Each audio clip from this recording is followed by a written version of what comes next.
Pozdrav ljudi, dobrodošli u još jednu epizodu Audiolog podcasta. Kao što znate, prije početka i najave gosta, nekoliko servisnih informacija. Ako se do sada niste, sad je pravo vrijeme da to učinite. Pretplatite se na naš YouTube kanal, stisnite like i stisnite zvonce koje će vas obavijestiti o svakoj novoj epizodi Audiolog podcasta. Također napravili smo i Patreon account, vjerujem da već znate da je Patreon servis koji omogućuje da mjesečnim donacijama, odnosno mjesečnim pretplatama, podržite rad ovoga podcasta, pa ako vam se sviđa ono što radimo, link na naš Patreon account bit će u opisu ovog videa. S nama su također i u ovoj epizodi naši partneri iz obrta za glazbenu djelatnost Leggero, koji kao svoju primarnu i temeljnu djelatnost navode pjevanje po sprovodima. U sklopu obrta za glazbenu djelatnost Leggero moguće je unajmiti muški vokalni ansambl, odnosno mušku klapu, tamburaški sastav, odnosno tamburaški kvartet, solo pjevača sa gitarom, solo trubača, a moguće je dogovoriti i sve ostale vrste izvođača i sastava. Repertoar koji pokriva obrt za glazbenu djelatnost Leggero je vrlo šarolik, od duhovne, svjetovne, popularne glazbe, više manje sve što možete zamisliti da bi se pjevalo na ispraćajima vaših najmilijih. Siguran sam da dečki iz obrta Leggero mogu ispoštovati i mogu to odraditi u najkvalitetnijoj mogućoj mjeri.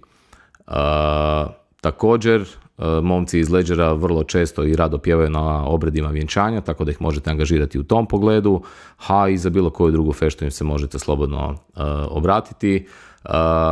Kontakt broj kao i link gdje možete čuti, to jest link na njihove Spotify, YouTube liste bit će u opisu ovog videa, pa kažem, možete čuti kako momci iz Leggera zvuče. Mislim da je to što se tiče servisnih informacija. Ovog tjednog gosta nam je stigao, pa ja se usuđujem reći, jedan od ponajboljih tamburaša kad je tradicijska, posebice slavonska tamburaška glazba u pitanju i popularna tamburaška glazba, Krunoslav Dražić. Sa Krunom smo razgovarali o njegovim muzičkim počecima, također o njegovom nekakvom afirmacijskom periodu. On se kalio kroz bendove kao što su Tkanica, Širok šor, Prijatelji, pa sve do Berde benda u kojem djeluje i danas. Također smo razgovarali o trendovima u popularnoj tamburaškoj glazbi, da li sve što se svira danas na tamburama, da li sve dobro zvuči. Razgovarali smo o njegovom radu u studiju, suradnji sa, pa mislim da nema pjevača s kojima nije, kad je tamburaška muzika u pitanju, s kojima Kruno nije surađivao, a obilježilo je svakako njegovu karijeru i suradnja sa Žakom Houdekom, s kojim je snimio prekrasan album tamburaških pjesama. Mislim da je to sve u svemu jedna tamburaška poslastica za sve prave ljubitelje tamburaške glazbe, tako da ne duljim. Moj sljedeći gost, Krunoslav Dražić. Živio druže, dobro mi došao. Hvala ti prijatelju, još bolje te našao. Hvala ti što si potegnuo iz Brodskog mi stupnika sve do ovdje, da bi ovo danas snimili. Evo, hvala ti još jednom kažem na pozivu, nije bilo teško, evo još nekih obaveza imamo danas zajedničkih, ali drago mi je da si me pozvao u ovu svoju krasnu emisiju i pratim te redovito, tako da čast mi je biti ovdje. Hvala ti najljepše. Stvarno znam da nam je ovaj lipanje svima kaotičan, kako je tebi? Pretpostavljam da je isto potpuni pakao. Pa je, malo je gužva, ali fali dana uvijek u tom 6. mjesecu, ali izdržat ćemo sve. Pa uopće ne sumnjam u to. Ajmo kako se zove odmah krenuti, ono što me zanima, vjerojatno znam da si, kad sam se spremao za razgovor s tobom, vidio sam da si u nekoliko navrata pričao o svojim glazbenim počecima, ali možda za ljude koji te poznaju, a ne znaju kako je sve krenulo s tamburom. Mene bi to u kratkim crtama, ne moramo sad širiti priču ne znam koliko, ali da čujemo kako je Kruno počeo tamburat. Pa mislim da većina nas je počela na isti način. Kud je uvijek bio taj polazna točka svih nas, pogotovo nas koji smo sa sela recimo, jer tada u to vrijeme 80. godina nismo baš imali kafića, ne znam, kinoteka i nečega, tako da sam sa roditeljima išao na probe Kuda Zrinski u Brodskom stupniku, odakle jesam. Sa nekih 7-8 godina sam krenuo, tad sam bio premali da sviram bilo šta, nisam imao pojma, naravno, pa sam tatino čelo svirao kao bas. A tata je tamburaš? Tata je tamburaš, bas gitaru je svirao, tamo je to kod nas bila poznata grupa Skitnice, oni su u ono vrijeme, 70. godina, gitare pojačala, bili su pojam, od Broda do Nove Gradiške, pa čak i Donji Andrijevci, tako da su svake subote nedjelje bile zabave i to je bio izlazak osim Kuda, tako da evo, kažem, Kud je bio polazna točka. Tamo sam se upoznao s tamburama, otac mi je pokazao prve korake na Bisernici, a evo dalje je sve povijest. Dalje je povijest. Ko su ti bili uzori u tom početku nekakvom, ono, u biti kad si već stasao kao primaš, a u biti se prvenstveno te si, ako sviraš svoje druge instrumente, maestralno, ali ono, prvenstveno te se kao primaša poznaje. Ko su bili uzori tad? Tad i dan danas je Hrvoje Majić. Hrvoje Majić, znači on je bio čast svima, naravno, da nikog ne uvrijedim, vrhunskih primaša, kolega dragih današnjih, imam i daleko je to evoluiralo što se tiče tehnike sviranja, ali mislim da je Hrvoje tada u tom vremenu bio ispred svih nas i danas kad slušam te njegove snimke, ta lucidnost njegova je bila strašna. I dan danas ga obožavam slušati taj njegov pristup i ta virtuoznost kako je taj čovjek svirao prije 20 godina. Pa da, on je sad već, nažalost, koliko je, 24 pa 99, godine.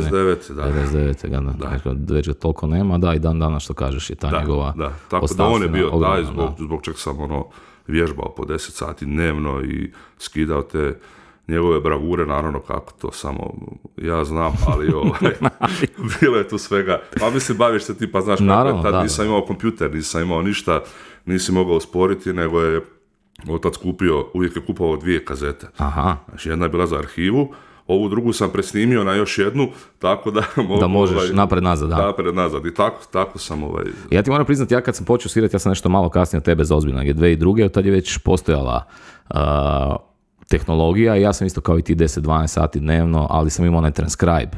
Bogu hvala na transcribe-u, gdje sam onda te Hrvojeve i Janikine frlje, kako mi to zovemo u našem miljeu, onda sam to bjesomučno skidao, a tu je bio moj Hristo koji mi je bio stvarno, meni je on bio učitelj, definitivno. Jesi ikad se upoznao sa Hrvojem? Jesam, čak sam ima anegdota prije, kad dođeš na festival, znaš, to su za mene bile, hodajuće zvijezde. Ti kad dođeš na festival, 94. godine sam sa svojim prvim bendom Thanica, ili 95. sad točno se ne sjećam, došli smo na polufinalnu večer u Požegu. I tamo su se već šetali, Dukati i sve skupa, kad ti vidiš njih, sa strahopoštovanjem si prilazio, a gdje kad te pozdravi, nešto, znaš, tako da,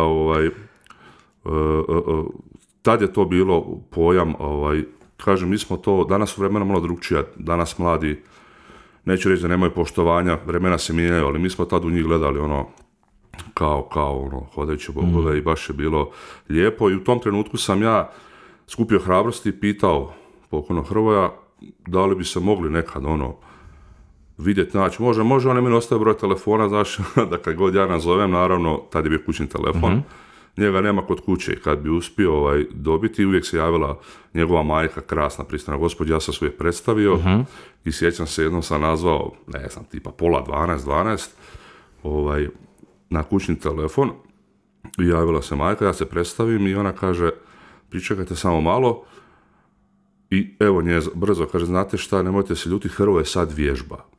Nazovite za 2,5 sata. Ajme meni.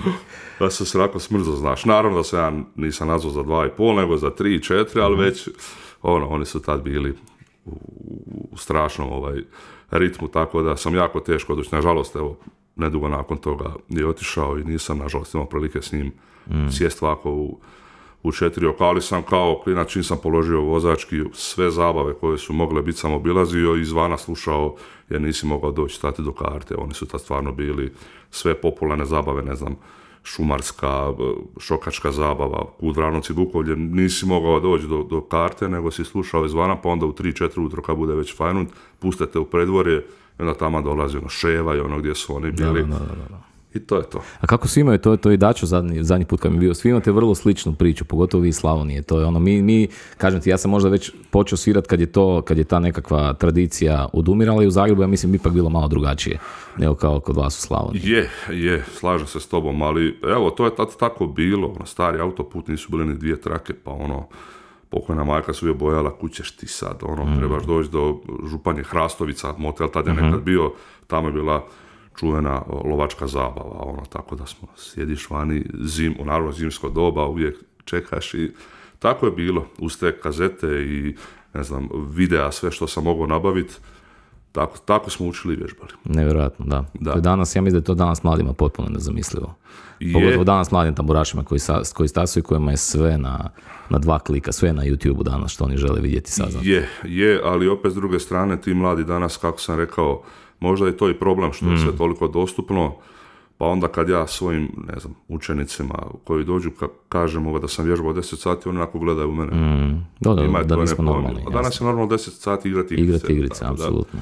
Vremena se mijenjaju, nisam naravno protiv toga, ali kažem, kako kaže ona floskula da se opet rodim, mislim da bi sve jednako. Ima neka romantika u tome, ja kažem, ja sad isto kad se prisjećam tih svojih vremena, kao prvo to sigurno nije bilo zdravo za moju tada neku adolescentsku psihu, zatvarati se toliko sam doma, i znam da mi moj brat često govorio mali izađi van. Ja sam baš bio u nekoj manijakalnoj fazi koja je trajala sigurno 2 godine, od jutra do mraka drilanja, s tim da sam ja kažem, kod vas je to tradicija, kod mene ja sam dijete iz zagrebačkog naselja, znaš, tako da je kod meni je to došlo naprasno i ja sam kad sam osjetio taj svijet, potpuno sam uronio u njega i nisam se nikad izvukao, tako da s jedne strane mi je drago, s druge strane možda nije bilo dobro, možda je bilo dobro da sam poslušao brata u to vrijeme, jer doslovno mi se život svodio koji tebi pretpostavljam, od ponedjeljka do petka vježbaš ko manijak i vikendom su svirke i tako, nisam ništa radio drugo u to vrijeme, nego sam samo tamburao. Ne znam, ali teško je to sad opisati. Jasno, da. Tako je bilo i ta ljubav koja se dogodila, jednostavno je preuzmete to nešto i kao isto, dečki idu igrat nogomet, bavio sam se i nogometan, bio sam nakon nekakav polutalent, neću reći da sam bio nešto posebno, ali eto, volio sam i nogomet, međutim, evo, ovo je prevagnulo i ne mogu reći da mi je žao. Ne treba biti žao, definitivno. Kažem, ja se sjećam isto sa sjetom tih vremena, meni je puno pomoglo to što je u to doba vrijeme se internet razvio i tad nije bilo onog našeg famoznog tamburaškog foruma koji je došao jedno 5-6 godina poslije, ali ono vrijeme Tamburalend, ne znam je se sjećaš Tamburalenda američkog. Meni je to uopće bila fascinantna činjenica da u Americi postoji zajednica tamburaša i nisam ja tad znao ko je Jerry Grčević, ko je Peter Kosovec. Mislim da kad mi je Joe Kirin bio tu, da sam njemu baš pričao da sam ušao nekako, tad sam bio jako kurčevit. I nisam ni danas puno drugačiji, ali godine su napravile svoje. Znaš kontrolirati. Znam kontrolirati, da tad nisam znao kontrolirati. Sjećam se da je bila neka rasprava, Peter Kosovec i neko je napisao kao da je on snimio sve instrumente sam. Pazi, ja tad sviram tamburu 5-6 mjeseci, mislim da sam popio svu pamet svijeta i ja uđem u nju raspravu, kako mislite to sami snimio? Mene neko uvjerava tamo, pa čovjek je snimio sve instrumente sam. Ja tvrdim, to je nemoguće, kako može čovjek svirati istovremeno sam? Oni meni šalju reference Jerry, pa Jerry je sve svoje instrumente svira. Ko je Jerry? Znaš, ja danas, bilo bi super da postoji arhiva Tamburalenda koju tražio sam, ne postoji više. Naravno da vidim te svoje glupe, to je sad već 20 godina. Imao tih mojih glupih eskapada. Ali dobro, to je stvarno nekako vrijeme meni, naravno. To spada u vrijeme odrastanja. Apsolutno, apsolutno. Nema izvrsnicu tamburaša, nevjerovatno je i baš je lijepo da toliko daleko preko bare ljudi tako sviraju. Fascinantno. Muzikalno, krasno. To je lijepo. Za tamburu je to super. Da li si osim Hrvoja imao, ja ne znam, ja sam uzeo kako sam se razvio, Hrvoje isto bio možda broj jedan, meni je Janika zbog tona, vjerojatno, mi smo tu u Zagrebu imali neku metafizičku potrebu raditi na tom tonu, znači, ok, tehnika je super, ali ton, onda su mi tu došli Janika, Stipo iz Dika, onda sam ja to bjesomučno, njih sam onda kasnije. Naravno, mislim, Janika je za svoje doba bio broj jedan, jer imam nekakvih filmova koje sam pratio o njemu, pa tako, on je taj ton usavršio u biti jer je kao mali počeo svirati violinu, profesor rekao nemoj ti to, pa je ta njegova fora sviranja na drugoj žici većinom, to je taj ton kojem smo mi svi težili, naravno vrhunski instrument, ali u moje vrijeme kad sam ja došao, Dukati su bili ti koji jesu i jednostavno je tad već taj aranžerski pristup Hrvoje evoluirao, za razliku od vojvođanskih tamburaša koji su još uvijek ostali u tom svom svijetu, što je krasno, treba čuvati to, ali Dukati su bili, preteča te neke, ajmo reći, moderne tambure, gazde naravno, ali čiste tamburaške glazbe, tako da je meni to bio izazov, taj njegov pristup, ti aranžmani koje je čovjek radio na takav način, mislim da je to i danas, kad čuješ, ne znam, neke albume stare, onaj album Od dvora do dvora, pa sad sam, ne mogu se sjetiti kako se svi zovu, ne znam, Do nek me pamte gradovi, koji je za mene remek djelo. Sigurno, tog vremena, da. Tako da meni je to bio povod, naravno, Janika, ali Hrvoje mi je, valjda zato što je bliže, ili sam ja bliže bio njegovom vremenu. Jasno. Ja se sjećam, sad mi ti reci, ne znam, meni je album na kojem ja mislim Hrvojeva svirka najviše došlo do izražaja, što će možda neke iznenaditi, ali meni je upravo Bečarska škola sa Šimom Jovanovcem, gdje je on snimio sve tambore osim basa i kontre, gdje je tu pokazao sve upravo to što majstorstvo, šta od pučkih jednostavnih melodija, realno šta se tu može sve staviti unutra. I ja sam mislim, kao i Hristo moj, mislim da smo i napamet znali tu Bečarsku školu. Stvarno, ko primaši tada u usponu, mislim da smo to, meni taj album bio definitivno. Slažem se, definitivno, da. Ma to je cijela ekipa bila složena, nisam siguran da su bekove pjevali Lole. Da, jesu. I ekipa su cijeli, to je baš složeno, top, od aranžmana do tih vokala koji su baš ruralni, kako treba biti. Tako da, slažem se s tobom, definitivno. Daj mi reci sad nešto, možda će to ne, možda je mit, možda je legenda, ali ja kad sam počinio svirati, znalo se da postoji neki dečko Kruno Dražić koji tamo svira u Slavoniji, koji je odličan, ali tu je nekakav postojao, uvijek je kao odličan i on, ali, i onda kao postoji neki nadimak u vezi tebe da ste zvali majstor neukus. Da li si ikad čuo za to? Nisam. Nisi? Onda je to očito fama, kao da si u smislu kao super on svira, ali trpa di treba i di ne treba. Zbog toga ti govorim i onda kao, ali viš kako to krene iz tamburaških krugova. Neko mi je to prepričavao tamburaša, kao da su mu rekli, kao zvali su ga majstor neukus, ali imao je ovaj prefiks majstor. Da. Već tad da moguće, nisam čuo tu informaciju, ali činjenica je da je to bilo to vrijeme odrastanja. Ispričat ću ti vezano za to. Može, svaka anegdota me zanima. Ali vidiš, nisam se pripremio. Što si imaš pripremat samo? Ne, da ti pročitam baš kako je maestro Potočnik napisao. Sad mi krivo. Dobro, parafraziraj. Parafrazirat ću. Ali činjenica je, jer u to vrijeme sam ja htio biti Hrvoje. Naravno, to u tim godinama, kad si 14-15 godina, najpametniji si na svijetu, najbrži, najljepši, sve. I onda je to tako, slaže se potpuno izgledalo, to je sigurno, s godinama se to iskustvo množi, pa naravno vidiš i sam, sad mi je nekad neugodno kad čujem kako sam nešto svima nam je. Ali apropo toga, u Slavonskom Kobašu, tamo je jedno malo mjesto blizu Broda na Savi, već se 30 i nešto godina održava smotra tamburaških sastava, ali to su većinom tamburaški sastavi kudova. Kako smo mi svirali u kudu, smo bili tamo, pa smo mi svirali, imao si propozicije, jedna tradicionalna, jedna, ne znam, instrumentalna i jedna popularna pjesma. I onda sam ja, naravno, nadobudan svirao. Na to je, da skratim, maestro Potočnik, koji je tad, to je bio eminentni žiri tamo, ne znam ko je sve bio, no međutim, tad je pismeno, ovjereno, nakon svega su oni slali organizatoru. Onda je to stiglo od maestra Potočnika,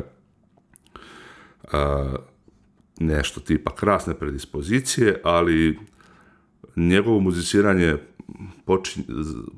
počinje na temeljima ciganske muzike i tako dalje. Ali krasno sročeno, maestro je to sročio i to je isto nešto što te potakne na razmišljanje, naravno. Ali evo, vrijeme je odmaklo, to je sad smiješno, tad je to bilo tako kako je, svi smo, bio je taj nekakav, kako se to zove, modus natjecanja, znaš, ko će držet, ko će ovo, ono, a danas se više, kako si sam rekao, fokusiraš na taj ton, da to lijepo bude, pogotovo kroz taj studijski dio koji radiš. Kažem, to je sve iskustvo i odrastanje. Je, mene isto. Ali nisam čuo, zato to ću morat zapisati. Ajde, kažem, zato ja sam isto, nisam bio siguran da li je, možda je to legenda, znaš kako se priče, kad kreže onda se tu nešto, 150 km od Broda se stvori totalno. Možda je, kažem, ali nisam čuo. Da, a čuo bi ti vjerojatno da te neko tako zvao, znači vjerojatno onda se radi o nekakvoj legendi. Možda su to bili neki intimni krugovi, pa me nisu htjeli uvrijediti. Moguće, da. Ali naš uvijek je kao majstor neukus, ali majstor. Znači, to je, jer stvarno tvoje sviranje, da ti ne povlađujemo, stvarno je majstralno. I tad bilo, a sad pogotovo. A to ti reći, isto smo tako, meni je Mario Pleše dugi niz godina bio voditelj, uvijek mi je govorio, ne možeš stari cifrat u svemu, ne možeš, znači ja sam upravo to su te neke što kažeš afirmativne godine, ja tamo poskido 5 frlja, nečijih Hrvojevih, moraš pokazati, da. Moram pokazati da sam ja to vježbao, moraš pokazati, to su onda me razumiješ, da. Kako je krenula tvoja bendovska karijera? To je bilo isto nezgodno, jer mene su Mirko Jakičić, poznamo ga svi, tad oni živi u Orjovcu, naravno, ja sam u Brodskom Stupniku, a osnovnu školu od 1. do 4. sam pohađao u Stupniku, gdje je i danas ista škola, a od 5. do 8. smo morali ići u Orjovac, to je 3 km jedno mjesto prema Zagrebu. I tamo sam ja svirao na tim školskim priredbama i znali smo se kroz te kudove. I onda je Mirko u 7. razredu zvao moje roditelje. Naravno da je mama pokojna to odbila od prve, nisam ni znao da je zvao. Nema šanse, 7. razred, sad ću ja ići angažirati. No u 8. razredu je on ponovno zvao, sjećam se, zimsko doba, javio se moj stari i nema, Mirko se predstavio, sve lijepo i stari je samo, čuo sam telefon, rekao odlučit ćemo na kućnom savjetu. Ispustio i on u kuhinju, pa je tu bila malo rasprava, no međutim da skratim, sa nepuni 14 godina sam došao u Tamburaši sastati Kanica. Eto. Mirko je pjevao tad tamo? Tad je Mirko već bio tamo, Damir Tomašević, bio kolega Rakić i tako mijenjalo se to s godinama, ali to je 4 koja je opstala najduža. Tako da su to prvi početci koje su bili, znači 94. 5. godine već. Ali to je ratno vrijeme, ali tad je vjerojatno bilo i opasno svirat, nije bilo baš... Pa bilo je svega, evo, nećemo se vraćati na to, ali to pripisujem isto radnom stažu. Tako da evo, znači sa tih nepunih 14 godina živim s tamburom i od tambure. Znači sa drugim nisam u životu bavio, tako da to su početci. Pa 98. Širok šor, do 2006. I onda su prijatelji od 2006. do 2016.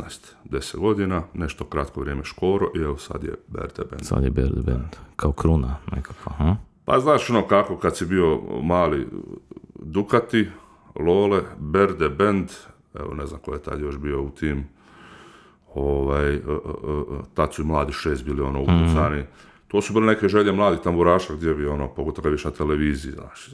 A evo, sam mi se ostvario, sviram u jednom vrhunskom bendu, ekipa, odlična praktički, evo, nekakav orkestar je uživancija. Kako si, osim što ste, naravno, tražio si uzore u slavonskim tamburašima, kako ste gledali na zagrebačke tamburaše i na ovu priču što su radili Miki i Ekspanonije, je li to dolazilo do vas? Kako ne, pa uvijek smo cijenili, meni je Miki bio Janika broj 2, tako sam njega doživljavao, čak i izgledom, da. I ta njegova isto lucidnost i njegova ta dobrota koju je on imao, uvijek se sjetimo kada se sretnemo, hoćemo se večeras malo šaliti. Budemo se šalili. Da, budemo se šalili, tako da, naravno da Zagreb je isto prepun vrhunskih tamburaša koji sviraju zagrebački tamburaši. Mislim da to da je grad, ko što recimo ni mi u Brodu nemamo razumijevanje kao orkestar brodski, da je grad taj koji je, to bi trebao podržati u puno većoj mjeri, u svim mogućim pogledima, jer to je nešto što treba ostati. Kudovi su za sebe, a ovo je po meni viši stupanj muziciranja, tako da pokazali su to i kroz Lisinski i kroz albume koje ste radili, ti si svirao. Pa ja sam sad u novije vrijeme, ali nisam bio dio tih zagrebačkih tamburaša. Ekipa kao ekipa, tako da kapa dole. Od Ekspanonije početaka, ona referenca koja se ne može ničim poništiti. Ne može, da, ali uvijek je u srži tih bendova i Dukata i Ekspanonije uvijek je nekakvo slavonsko sjeme je bilo tu, znaš, to je ono što je meni fascinantno. Ja to nisam ni znao dok se nisam počeo malo zanimati za tu povijest tamburaške glazbe, gdje je Ekspanoniju Šima Dominković, znaš, osnovao i ta cijela priča Dukati koji kao zagrebački bend, znaš, bend zagrebačkih studenata koji su kasnije se naravno vratiši u svoj kraj, rodni, onda su oni postali ono što jesu, ali su sjeme nekako tu zato. Dobro, Zagreb je, ja volim reći, Zagreb je centar svijeta, mislim. Za Hrvate, svi dođu ovdje iz nekog razloga, da li je školovanje ili nešto drugo, i naravno da je ovdje možda je najveća koncentracija talenta. Tako da, evo, lijepo, bez obzira gdje se to izrodilo, lijepo je da se izrodilo. Jesi kad ti razmišljao, prosto što te prekidam, se preseliti u Zagreb? Jesam, ja sam u vrijeme Širokog šora, tamo smo svirali za jednog našeg prijatelja i, nažalost, pokojnog vinara, tamo su dolazili ekipa iz Lada. Bili smo dobri, pa su onda godinama, kad god se tamo sretnemo, ajde ti dođi, no međutim, mladost, ludost možda, ljubav, tad je već to su bile poznije tinejdžerske godine i ja sam bio uvjeren da ću ja, ne znam što, postići tamo u svom selu. Možda je to krivi korak bio. Da sam došao u Zagreb, možda bi se nešto drugačije otvorilo, ali to je sad šta bi bilo kad bi bilo. Ne žalim, ali kažem, evo, bila je možda mogućnost, iako se ja tad nisam vidio kao takav, ono da sviraš u orkestru kao što je Lado, jel?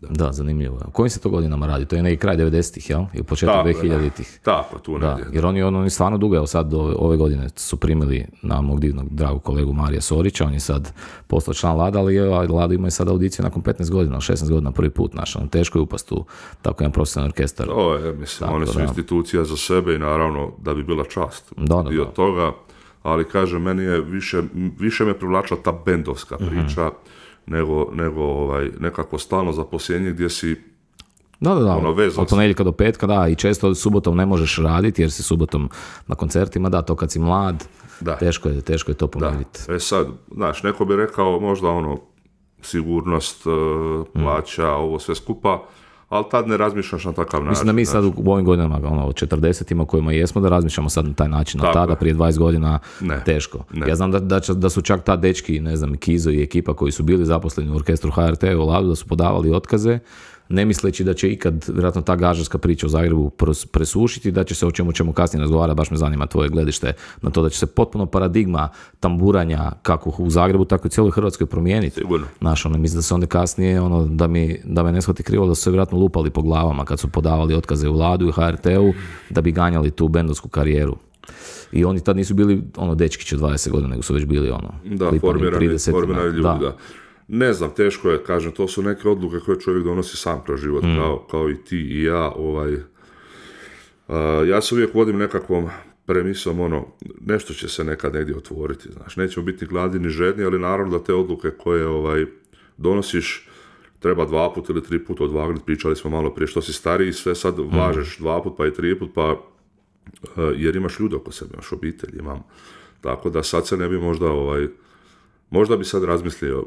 Sigurno. Tako da, upravo si što si rekao. Ma ne, ali ja sumnjam nekako da upravo to što si rekao da i sam žališ, ne znam, mislim da ti se život poprilično dobro posloži, bar meni kao promatraču sa strane, ne bih rekao da ti je nešto loše. Pa nije loše, vidi, ne mogu se ni hvaliti da je nešto bajno, znaš i sam kakve su tamburaške vode u današnjem vrijeme, nije lako, jer tambura je medijski u dosta lošoj poziciji, ali evo, imam tu sreću da ne živim od gaže. Znači, gaža mi je svirka, dodatan izvor prihoda i uživam jer sviram u super bendu, i mi biramo što ćemo, kom ćemo svirati, ne patimo toga, jer većina ljudi, osim mene, bude su zaposleni, imaju svoje poslove, a ja jesam u glazbi s tamburom, sam ali na 100 frontova, kako volim reći.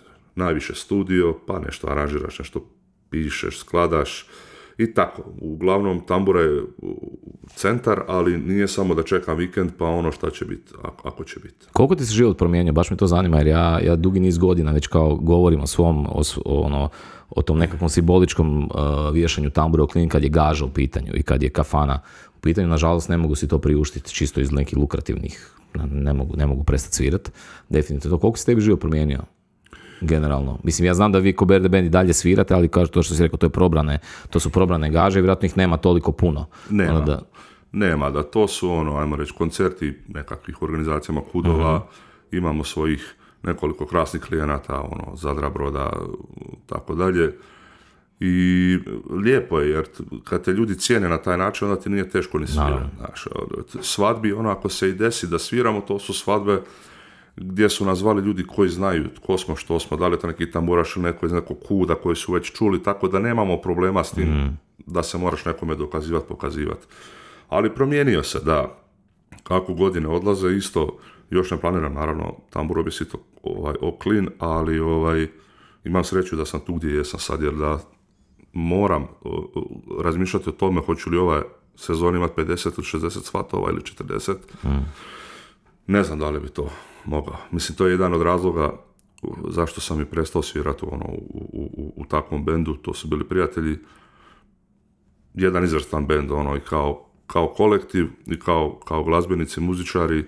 Tih 10 godina je bilo krasno, ali kažem, malo su nas te vode odvukle svaku na drugu stranu, jer naravno drugačija su razmišljanja. Ja sam živio samo od glazbe, oni nisu, pa evo i sad, nažalost, i njih je sudbina po svijetu razasula, tako da, ali ti 10 godina je bilo samo to, znaš, gaža, svadba, zamor dođe do zamora materijala. Mislim da ljudi koji ne znaju to, koji se nikad nisu bavili s tim, da nemaju uopće pojma o čemu nas dvojica pričamo, i jako mi je teško to nekad ljudima koji nisu u tom svijetu pojasniti kakav je to, da je to realno pasiji život, da je to da si ti si lijepo obučen, ali kopaš kanale.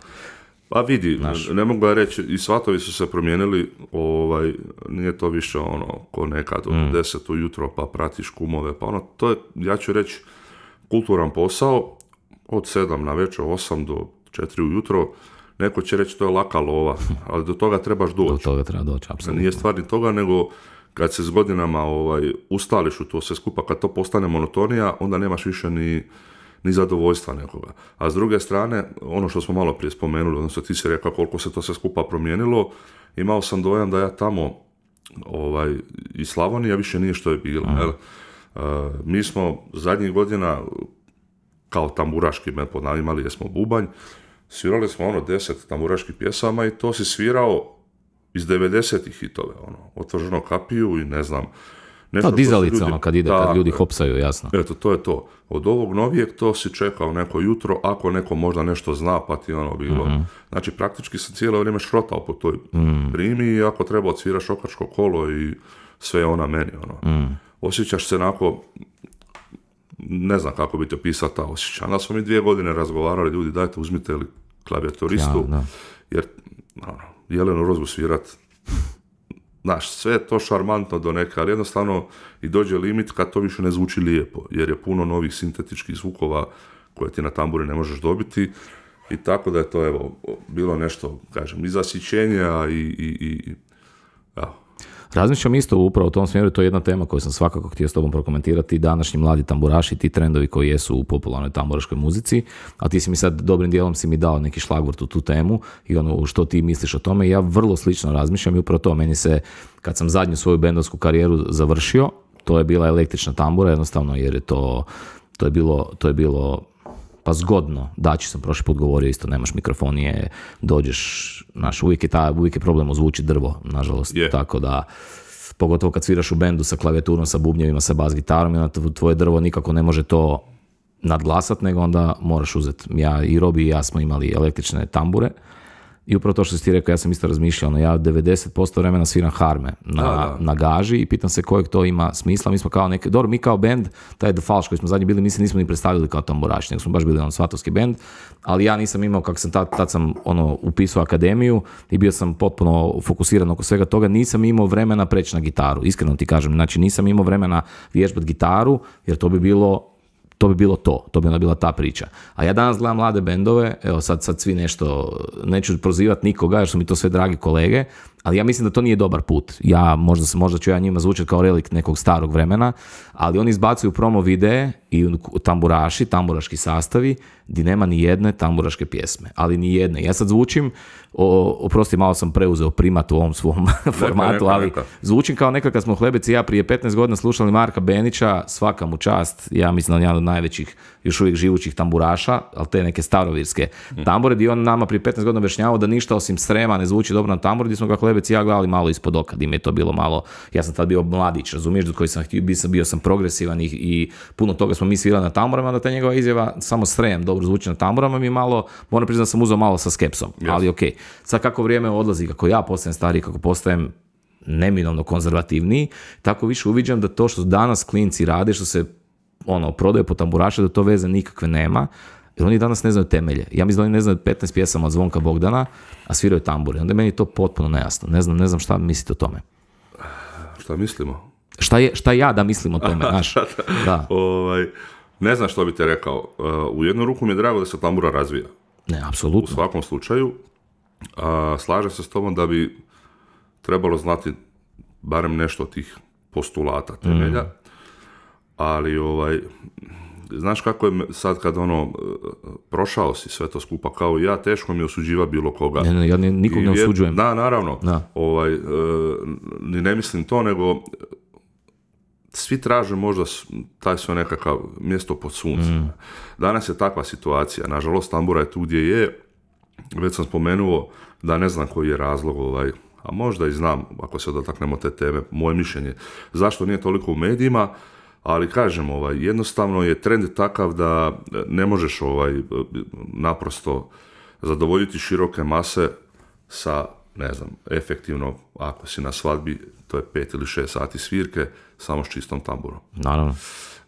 Tako da shvaćam tu potrebu mladih tamburaša, ali i sad, mislim, sa koliko ima sa bendova, možemo ih nabrojati možda na prste koji se zovu tamburaški sastav, a ne sviraju tamburu. To je možda relikt prošlog vremena, pa im je ostalo, sad ne žele to brisati, no međutim sad su svi maknuli taj tamburaški sastav, nego su samo ime benda i to mi nekakvog smisla ima. Ali evo, ta publika koja je čista tamburaška još uvijek je ima i drago mi je zbog toga, tako da ne znam, nekako imam nadu da će se to vratiti.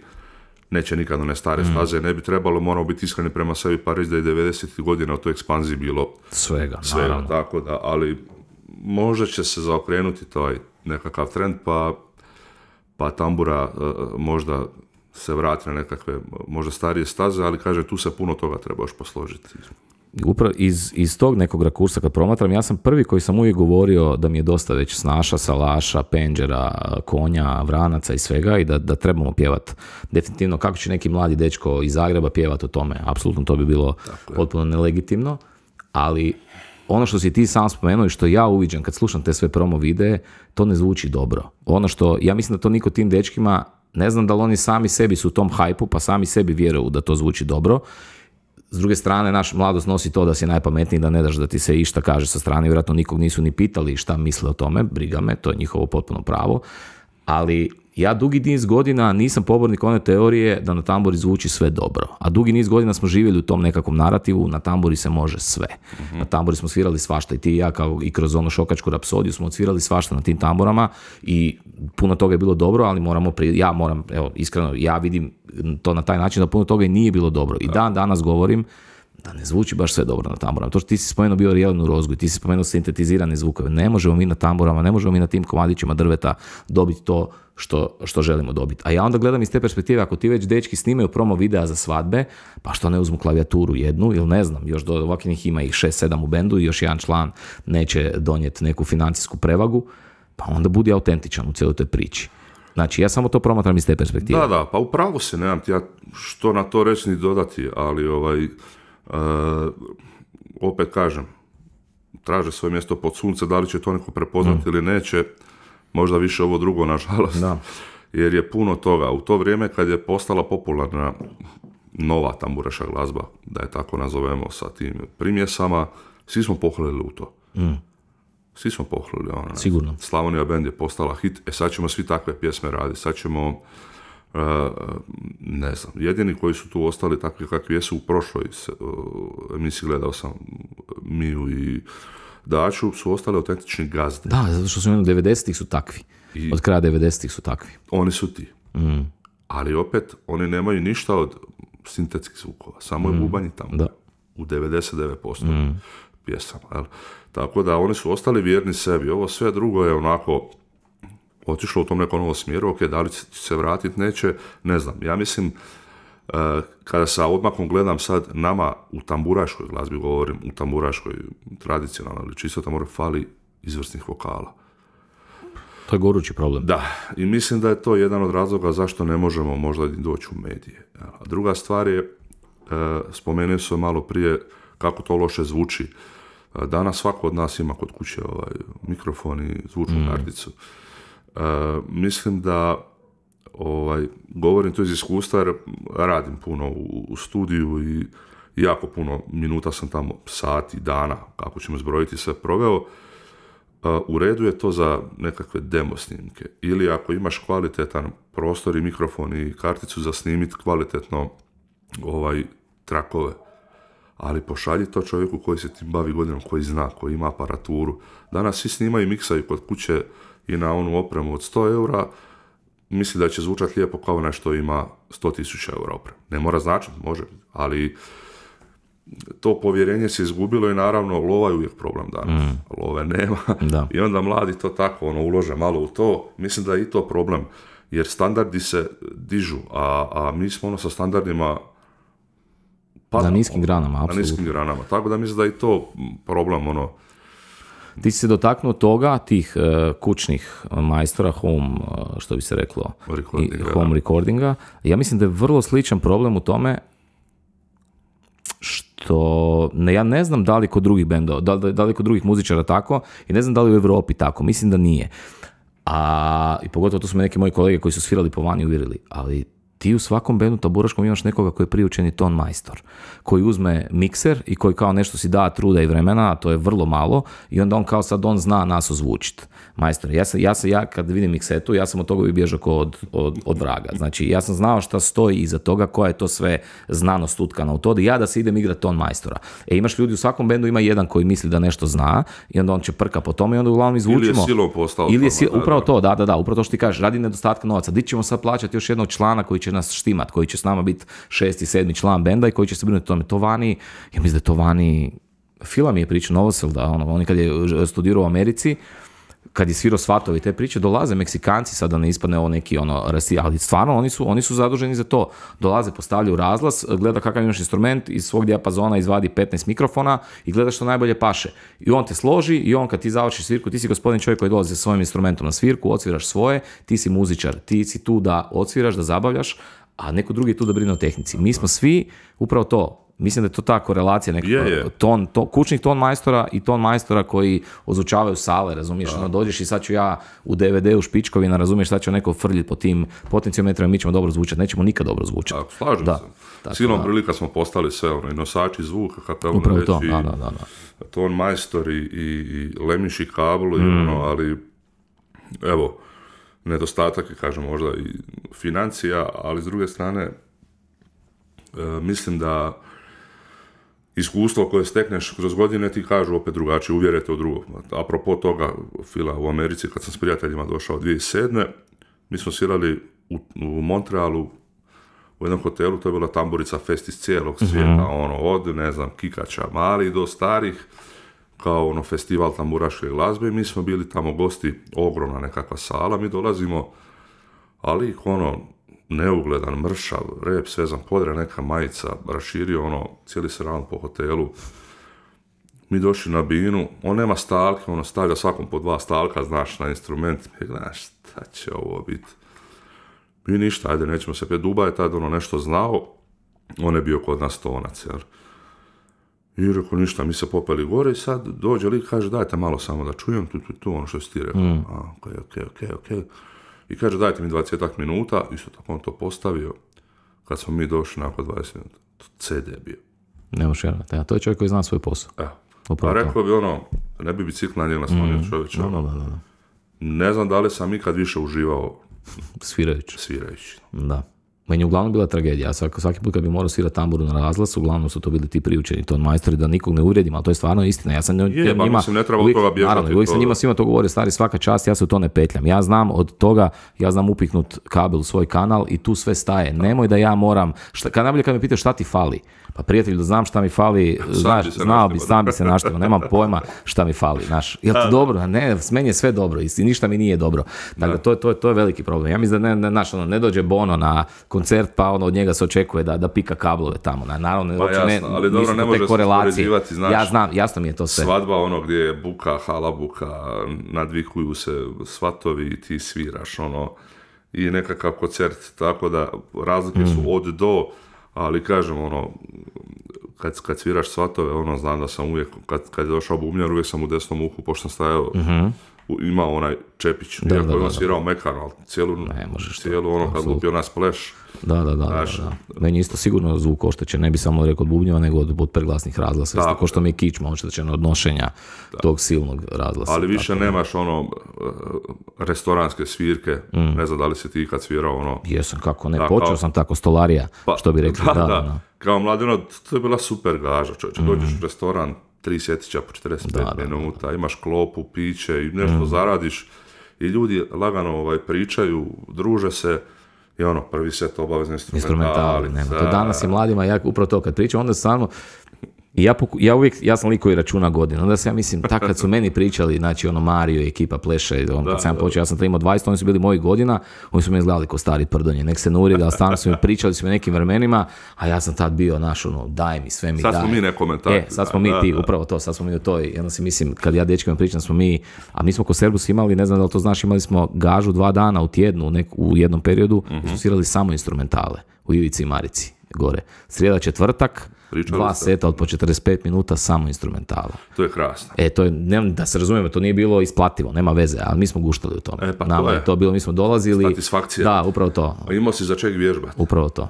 Mi smo tamo spremili sve albume koje smo snimali, sve smo tamo spremali, sve smo ih vježbali na toj gaži. To je šteta, što je nismo se dotakli toga, to je isto krasan projekt bio. Je krasan projekt, nekom sam pričao, ne znam kome, da li u podcastu, mi nažalost nismo mogli opstati, jer je... Sve znam, sve mi jasno, gledao sam ono. Da. Život odnese na druge strane, ali šteta, jer to je ono, tu se vidio rad. I to kad snimiš tako nešto, prvo te preplavi onaj ponos, jer neko ko nije znao kako se snima odjednom, jel? Sve ovo danas tehnika ti omogućava svašta, ja isto kod kuće ili u studiju odemo, cijena sve struje, lijepo je to, ali kad uđe bend za 6, 7 ili 8 mikrofona i odjednom to odsvira i kad čuješ taj proizvod na kraju, drugačije osjećaj. Puno smo radili stvarno i Hlebec je bio taj ono Spiritus Movens koji je stvarno to sadržao na okupu, tako da... Aranžmani prekrasni. Aranžmani njegovi, sve, da. Šteta, evo takvih bendova fali. Ja mislim da ste vi danas jedini neću reći nasljednici, jer ste vi postojali, Band je postojao puno prije nas i njegovo tu vrstu svirke, ali ja mislim da osim Berdaša, evo time ispraviti, možda ja ne znam da li iko više radi na taj način.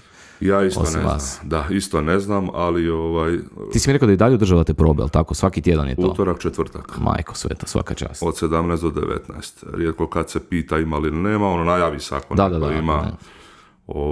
Marka nekad poštedimo čeličko, jer on je iz Osijeka i puno obavezima na akademiji, pa ga nekad poštedimo, ali ono kad ima obaveza, znači utorak, četvrtak, mi se vidimo u 5 i uvijek se nešto ima za svirati. Svaka čast. Ali to se čuje, ono, tako i kod vas pretpostavljam bilo. Naravno, da. Si propustio probu,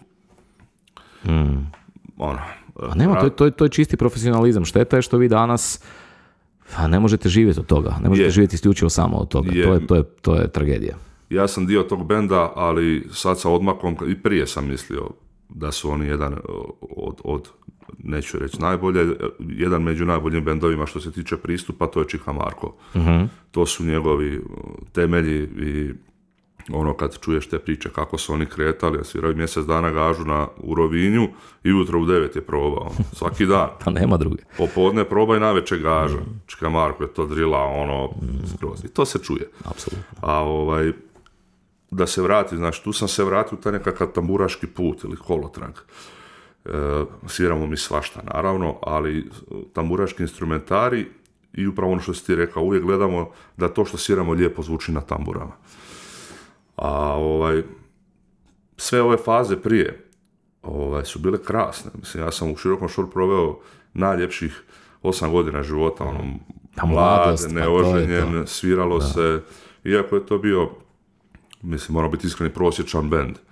Ništa to, ali ekipa bila takva da najbolja na svijetu, da. Tako i meni, ja sam isto prošao takve bende. Jedan za drugog, ruku u vatru i to je to. Idemo dalje, znaš. Prijatelji su opet bili, druga stvar, to je bilo neko pomoderniziranje, kako se to već zove, bubanj.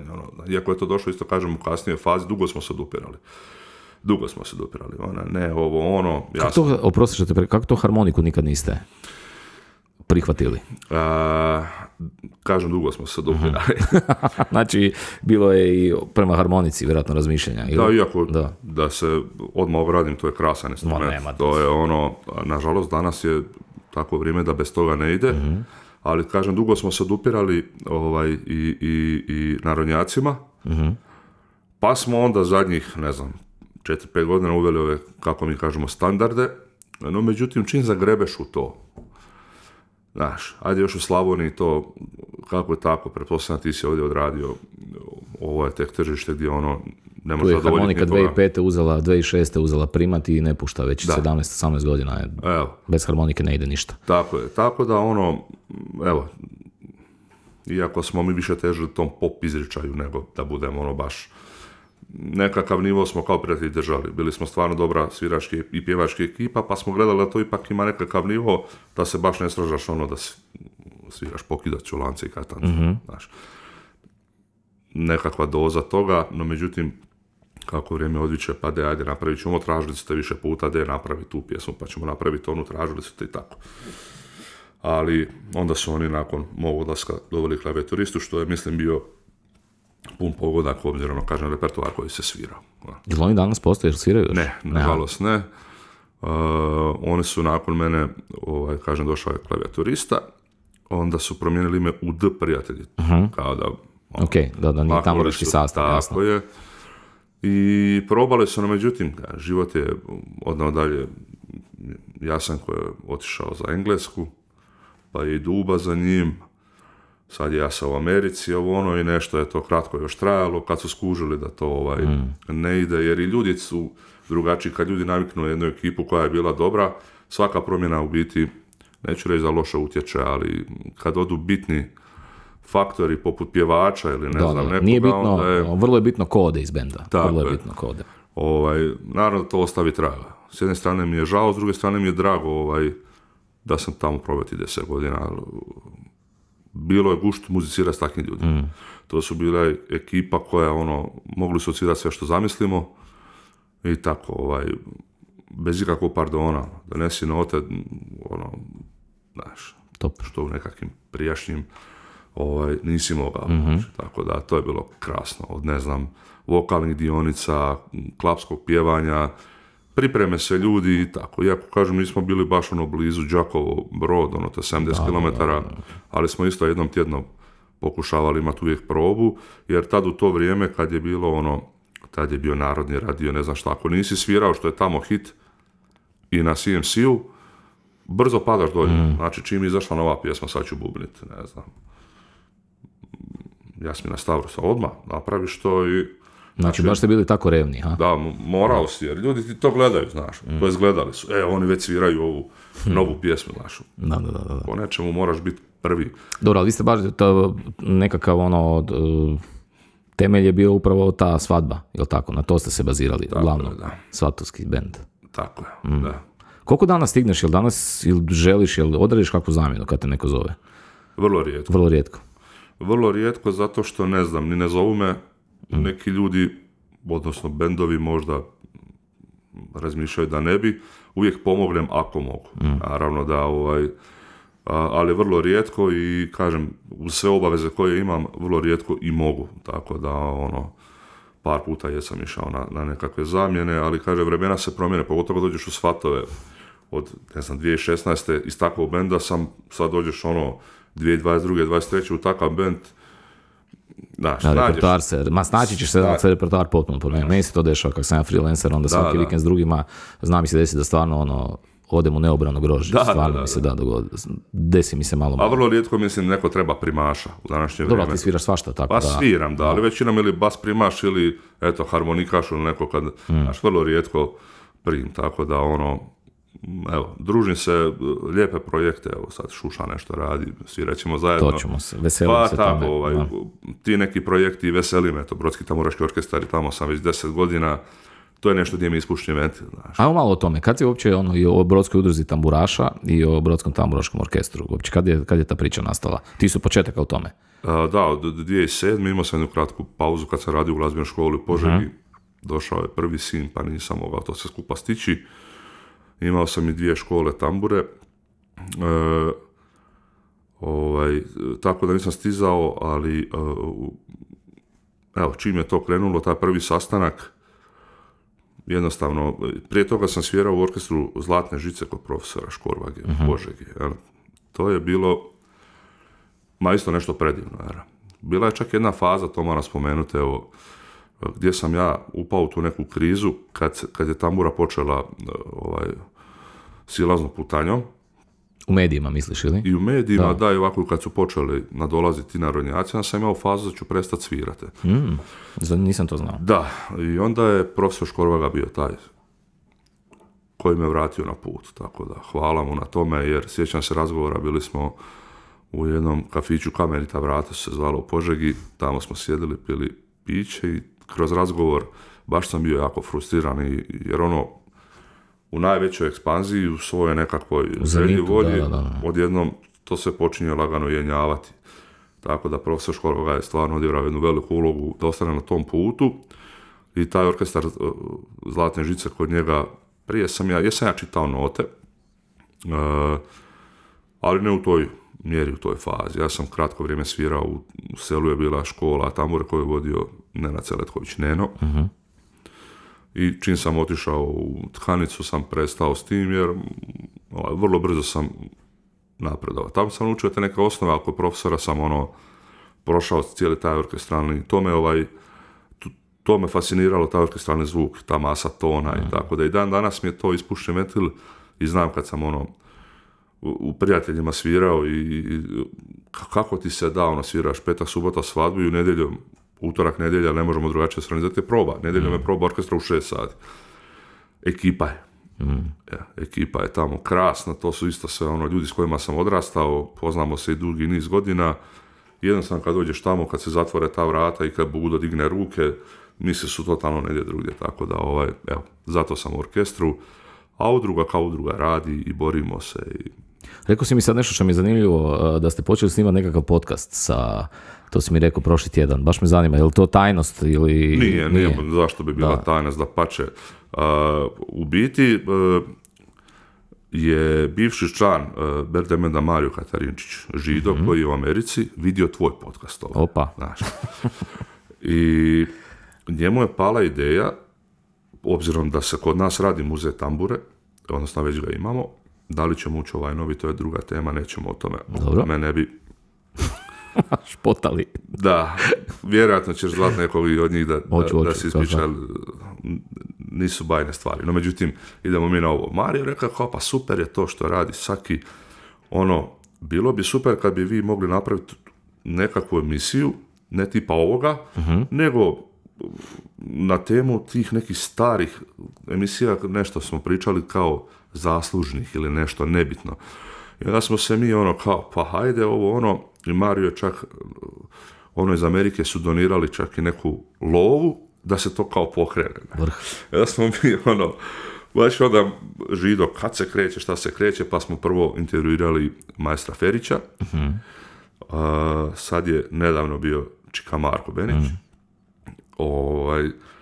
pa sad gledamo te sve dok su ljudi još živi i ne znam, možda majstru Potočnika, Tucu. Da to ostane u arhivi danas sutra za muzej, kad neko dođe od tih mladih, da može čuti razgovor sa tim stvarno ljudima koji su stvarali tamburašku povijest.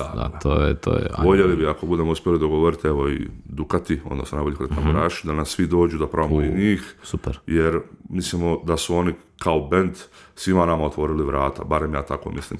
Tu si 100% u pravu, nema da oni ako se uspijemo izdogovarati, da nađemo neki slobodan termin, bilo bi krasno. Tako, evo, to su te nekakve, da li to nazvati podcast ili je to neka emisija, ne znam. Ali danas je sve podcast ne znači nužno ova forma. Ja ljudima često objašnjam, podcast može biti 100 formata, naravno. To je play on demand, da ti možeš si pustiti kad god ti hoćeš. To je razlika između podcasta i nekakve emisije koje ide uživo. Makar danas svi novi danas je malta ne sve podcast. Ako gledaš, možeš si vrtiti. Na zahtjev. Upravo to, na zahtjev. Evo, to je doslovno play on demand. Tako da evo, to je to. Kažem, 2 emisije, pa sad evo, tu sljedeći, pa ćemo vidjeti kako, šta i... Jel to planirate izbacivati negdje ili će to ostaviti za... Hoćemo. Biće to na YouTube-u, ali bi sad snimili barem 2-3, odnosno 3-4 3-4 čovjeka, da imamo nekakav period za dalje, tako da... Jako se veselim tome. Evo, hvala. Da, baš je to će sigurno biti top priča. Meni je isto želja i nekako nemam hrabrosti, makar sam ugostio tu njegovog vršnjaka Marijana Makara koji je bio divan, ali ja bi sa maestrom Božom Potočnikom stvarno bih htio snimiti podcast i kad mi je bio profesor Leopold ovdje, rekao mi da mu se javim slobodno, nekako strepim cijelo vrijeme, si mislim ja čovjek godina, ne bi ga možda htio maltretirati, ali bude mu se javio pa ću vidjeti šta misli o tome. Ja mislim da bi trebao svakako, jer to su ljudi koji imaju puno toga reći, koji su ostavili nisu ostavili još Bogu hvala, ali su napravili toliko toga da su nas zadužili da su moguću pažnju posvetimo njima. Priča se o svom radu u studiju. Uopće, kako je došlo do toga? Ja znam da ti najviše vremena provodiš u studiju, ali to ti si jedan od rijetkih tamburaša, ako ne jedini, koji stvarno toliko puno vremena provodi u studiju, koji je malte ne day job, moj studijski glazbenik. Tako da, kako uopće došlo do te priče? Prije prijatelja čak mislim, sam ja nešto išao snimat kod Tihe Ivanetića u Strizivojnu. On je u to vrijeme složio svoj studij nekakav i on će to nešto kao raditi. Preko 20 godina. I evo, u kratkim crtama to je to. Tamo smo se upoznali, počeli smo raditi za ovoga, za ono, pa ne znam, za ovaj kut, za onaj kut,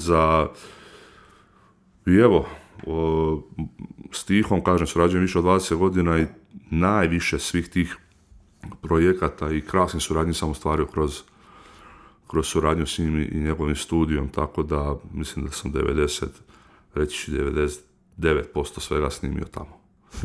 Ovo sve ostalo nešto sam radio, naravno kod Željka Nikolina, kod Banija, dosta za Didašimu i tako, ali kažem, kod Tihe je nekakva baza gdje smo napravili od ljepote takve ni 1, 2, ne znam koliko već, pa te suradnje sa svim tim imenima, to su bila krasna iskustva, tako da, preko 2000 pjesama je u bazi Huzipa. Opa, fino. Tako da je svaka 3 minute posloži se to lijepo vrijeme provedeno tamo. Ali ja to volim jer imaš taj svoj mir, što ti kažeš, niko te... volim se pripremiti prije toga. Prije smo sjećam se suradnje sa, nažalost, pokojnim Čika Stipom Bogutovcem, krasan autor. S njim je bilo krasno raditi.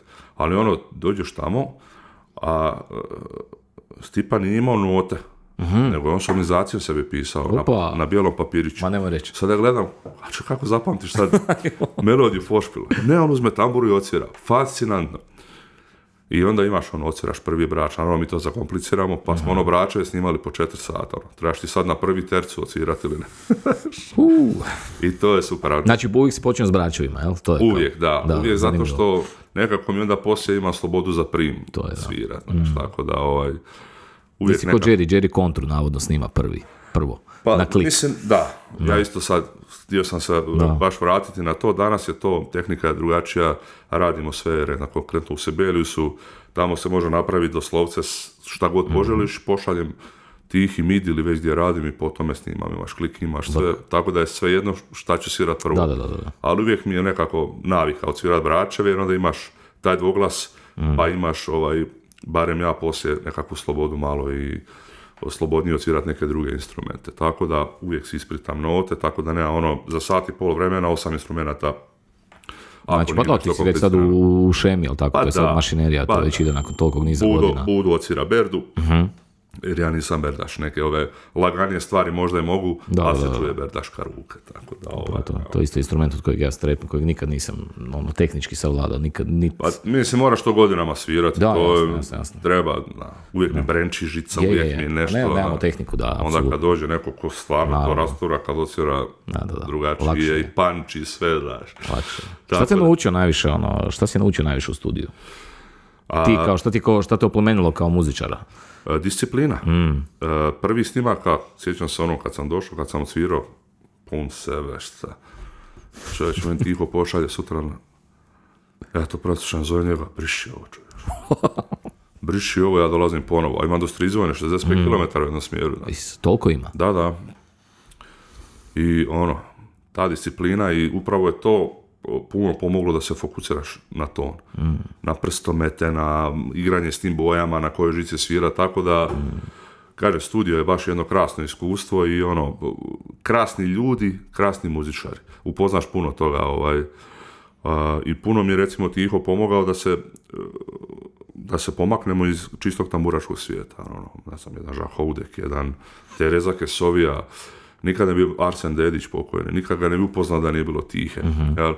On je lik koji je jednom rekao, šta, ja sutra idem u Zagreb, direktno tamo, pokucao kod Arsena na vrata i tako je priča krenula. Mora biti takav Jan, a? Mora biti takav hazarder Pa da, mislim, sad je on stvorio taj nekakav svoj status gdje ljudi se sad već njemu javljaju, jer su čuli te nekakve snimke koje smo radili. To je malo drugačije od svega ovog što se inače radi u klasičnoj tamburaškoj glazbi. Jel?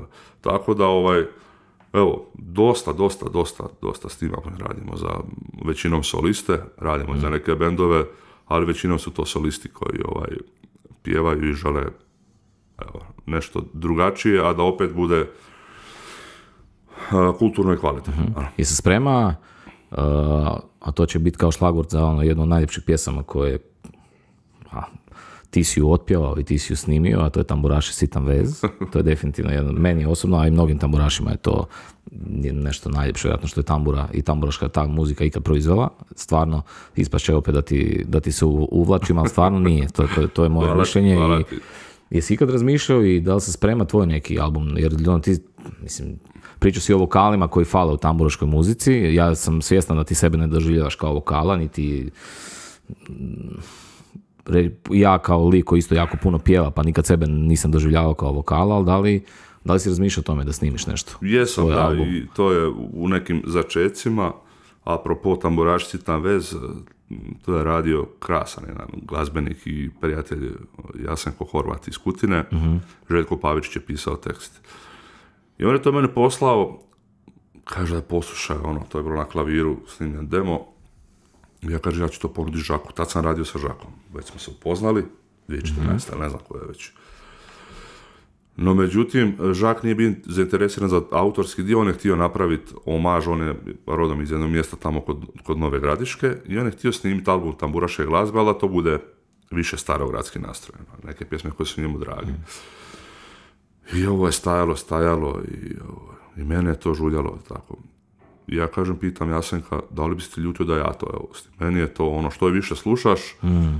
I tako sam ja to otišao kod Tihe i otpjevao i snimio i evo, tek nakon 10 godina u biti pjesma zaživjela, nije ona... U našim krugovima je zaživjela definitivno, već onda. Ja mislim da sam ja imam neki Facebook status iz 2014. 2015. Znači, gdje sam rekao da je ova pjesma obilježila definitivno ovu godinu, a i mnoge godine prethodno, gdje nismo imali nikakav tamburaški hit i da je to je da, to. Ma nije to hit u nije taj hit u tom smislu, ali to je nešto što mi tamburaši među sobom prenosimo i pjevamo i sviramo rado. Nas kao bend dosta traže, vjerojatno zato što sam ja poveznica, ali da, ima to nešto, sad mi je žao možda što to nije neki bolji vokal otpjev, ali jednostavno ljudi nisu to prepoznali. A evo, pjesma je, nisam dugo takav tekst čuo. To, evo, i to je, muzika je divna, ali tekst je taj koji je stvarno. Sam, uzeo si me riječ iz usta. Toga nam isto fali u tamburaškoj glazbi, ono što smo spominjali. U redu je, treba bi bend koji će furati tradiciju, ali ljubavna tema je neiscrpna, samo kad neko zna posložiti pravu riječ u pravo vrijeme. O tome je profesor Leopold tu pričao, kad je Drago Bricić bio živ, koji su to su stvarno antologijski stihovi. Tako da, evo, da, Tamburaši sitan vez, obilježite to nešto i, ne znam, sami dođu tambur iz Desinskog gdje meni čak neka bude neugodno kako sam to otpjevao, ali to je tad, valjda su ljudi prepoznali tu emociju. Jedino sigurno. To, mislim da ništa drugo nije bilo. I orkestar je malo i požurio pred kraj sve skupa. To je čar žive izvedbe. Da. A valjda su prepoznali emociju, ništa drugo. Ja kažem, tih dana tamo od tulumarenja do svega i čak i prehlada me neka čopila, ali osjetila se tak valjda knedla u grlu, pa su ljudi to prepoznali. Sad oni tu pjesmu vežu za mene, ali to je koliko ima? Ima skoro 5 miliona pregleda, mislim, na YouTube. Pa ne znam, sad nisam gledao. Da. To je stvarno. A lijepo je, evo. Da. Naravno da s jedne strane ti laska, jer uspio si doći do srca ljudi, a to je ono za čega konkretno ja kao glazbenik živim. Da se ljudima nešto svidi što se napravio. Ne mora to biti nekakav mega hit, ali da taj tvoj rad ljudi prepoznaju kao Tamburaši sitan vez, gdje je to, ajmo reći, jedan uži krug ljudi. Tako gdje god da se pojavimo, uvijek te neko pita za tu pjesmu, jel tako? Ja mislim da si to upravo trebao tri opjevati i ne slažem se s tvojom konstatacijom da bi to neko drugi bolje iznio, to je definitivno. Pa dobro, sad... Možda da, znaš, ono, nikad ne reci, možda da je to neko prvi iznio, pa bi onda, to ne možeš znati, ali ja mislim da se pjesma ne treba dirati. Pa evo, hvala ti, sigurno da je obilježila me u zadnjih par godina, neću reći 10, koliko je otprilike na sceni, ali da, treba valjda vrijeme, koliko je tako pjesama zaživilo nakon 10-15 godina, da. Tako da možda će, evo i... Rajko mi je Suhodolčan, kad je tu bio, Brajde su imale taj razvojni put, sigurno 7-8-10 godina, ne znam, točno sad ne sjećam se koliki je broj godina, ali mnoge pjesme su...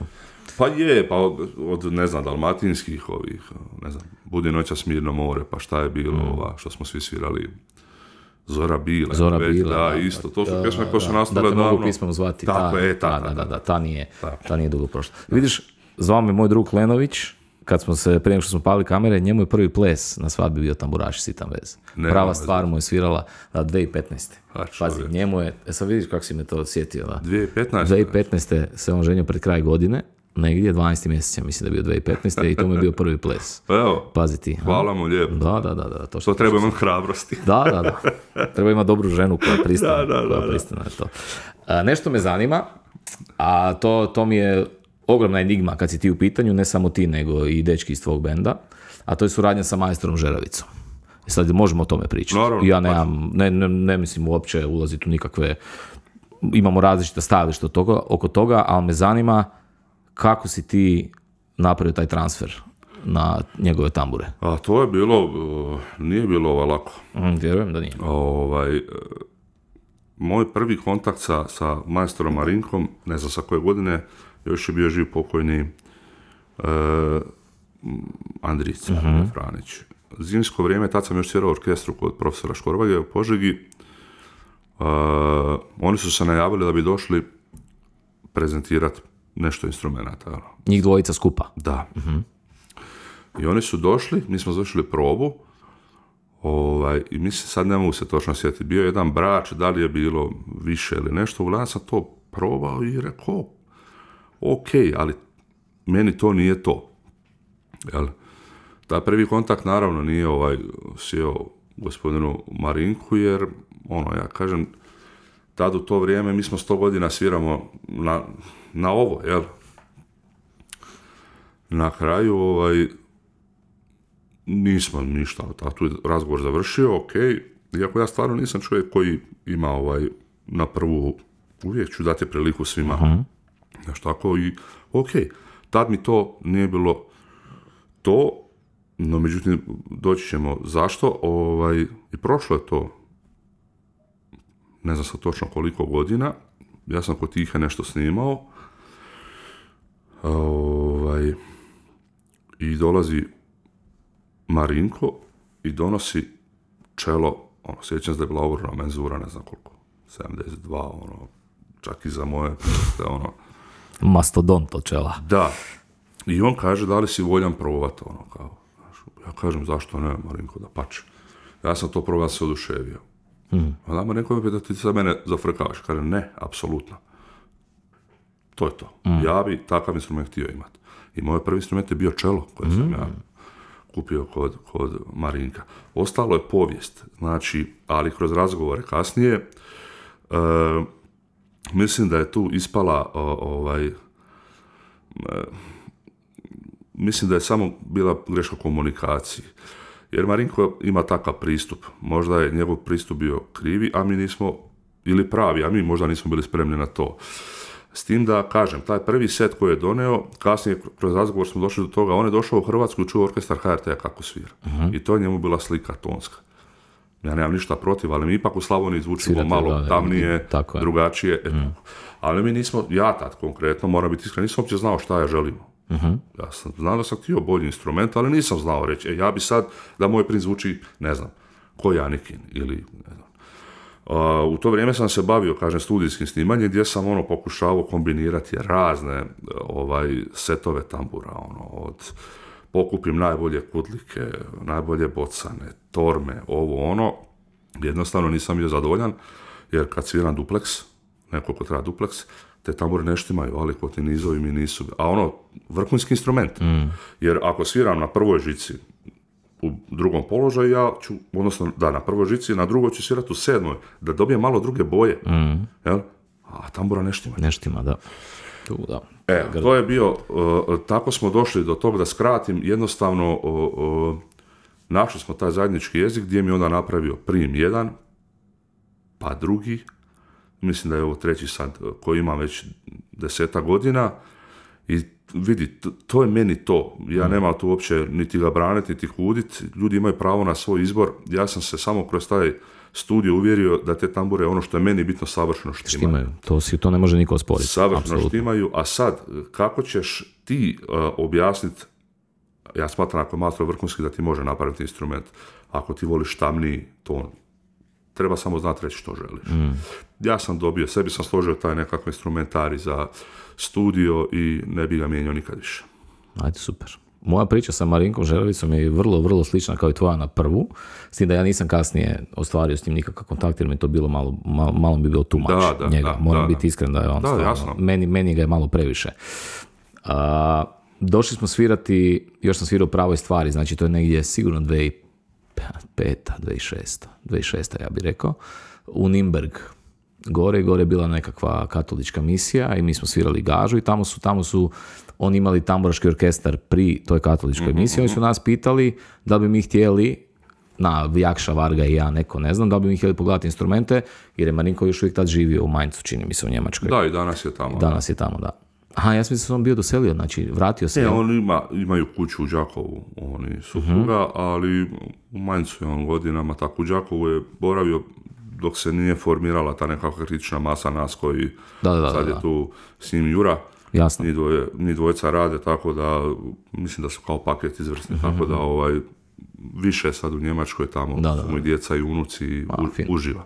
I uglavnom mi smo išli isprobati te tambure, bio nekakav brač i kontra, čini mi se. I nama je to zvučali da prostiš ko sepeti najobičniji. Znači nismo mogli, upravo to, mi smo imali, ja sam imao Andrin prim, Jakša i Morajkovića, nešto tamne tambure, ono kako smo mi voljeli, i mi smo to da prosiš popljuvali, definitivno. Ja sam rekao da to, ja prvi, a vjerojatno drugi dečki za mnom, neću sad, bilo je to davno, pa se ne sjećam točno kako je išao redoslijed pljuvanja po tim tamburima, ali smo rekli da to, ali smo onda čuli astronomske cifre koje on uzeo za te instrumente i nama je to bilo, reče, pa to je, ne znam, ako Andrina tambor vrijedi 500 eura, ne može ovdje 2.500 eura, a nije to taj, po nama tada nije to taj rang instrumenta. Majstor je to negdje čuo i onda ja sam već bio, prošlo sigurno par godina, ja sam već bio u Serbusu i svirali smo ti jednu gažu čini mi se u Guštima gore da smo bili, da. Bili smo u Guštima, a on je dobar prijatelj sa Perom Ištvančićem. Da. Dobar prijatelj, a Pere Ištvančić je Hlebecov kum. To jest vjenčani kum. To nisam znao. Da, Pere mu je vjenčani kum. Ajde. I mi sviramo nekakvu gažu i sad dolazi Pere, najavljeno Pere dolazi, Hlebe se javlja, Pere dolazi sa majstrom Žeravicom tu sve. A Ivan, moj Franić, kao što znaš, već je tad imao sa Gilgom nekakav deal oko tambura i radi te tambure se pokazuju odličnima, tralala, i sad Ivan je nabrijan, dolazi Žeravica, ja sam nabrijan, isto dolazi Žeravica, ja ne znam u biti, ja samo znam da probao sam njegove instrumente, ali nisu mi se svidjeli. I dolazi kao, znam bila je nekakva pauza, gore polumrak, Boco je to zvao Gazda, Gušta je to zvao Bijela sala, šupa najobičnija. I mi sad sjedimo u polumraku i dolazi Žeravica sa Peretom i sad oni sjede za stol, a on je čuo, Ivan je u to vrijeme bio, mi smo bili klinci, evo Ivan nije imao 30 godina i to je u punom jeku onog tamburaškog foruma gdje se to tek osniva i mi svi prosipamo suštu pamet u tim postovima. Ivan kakav je, Ivan je postro Žeravicu u nekim postovima, da to ne vrijedi kurca da prostiš, tralala, i ovaj dolazi iz vrata. Ti si Ivan Županja, kao ti si taj, vidio sam šta si pisao, napad na čovjeka. I sad mi svi mi malo opa, znaš, kao ne znamo šta se dešava.